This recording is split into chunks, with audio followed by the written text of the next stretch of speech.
and welcome to the second tutorial in the Raspberry Pi tutorial series. My name is Jono from Codepedia, and today we will be looking at the different parts of the Raspberry Pi, specifically the Model B, as that is what I will be using throughout this tutorial series.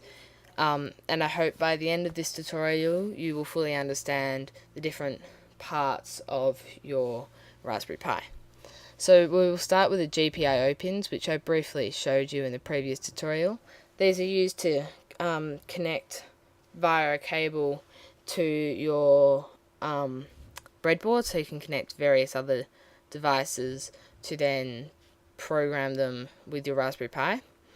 And we will use this in later in the series when we do projects, but for the first few things we'll program apps and on Raspberry Pi and set it up as like the computer itself. We have a video out port here and an audio out port. The video out port, you can then watch videos and look at pictures from your Raspberry Pi, and the audio obviously gives you audio if you have something you want to listen to.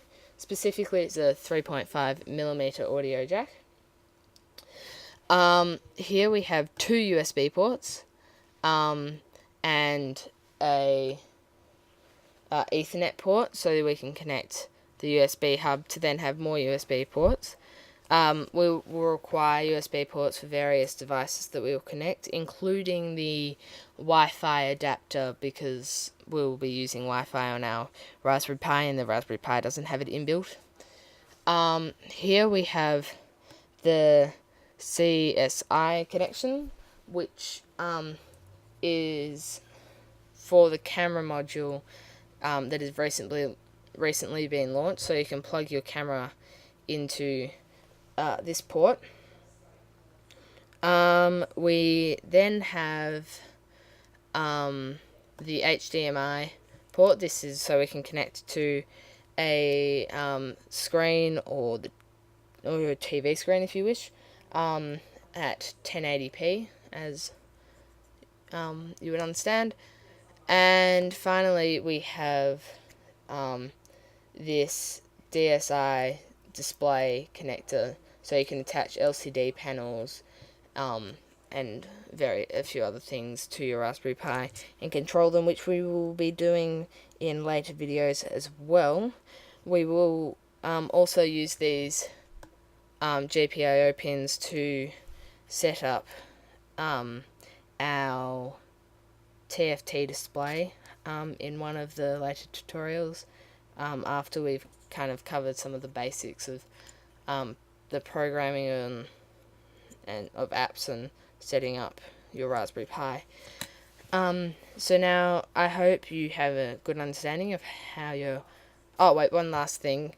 This chip here is the control center and the main chip of your Raspberry Pi, and it did not have this in the previous the Model A, the previous Raspberry Pi that came out. So there's a this and the Ethernet port are two new additions to the Raspberry Pi.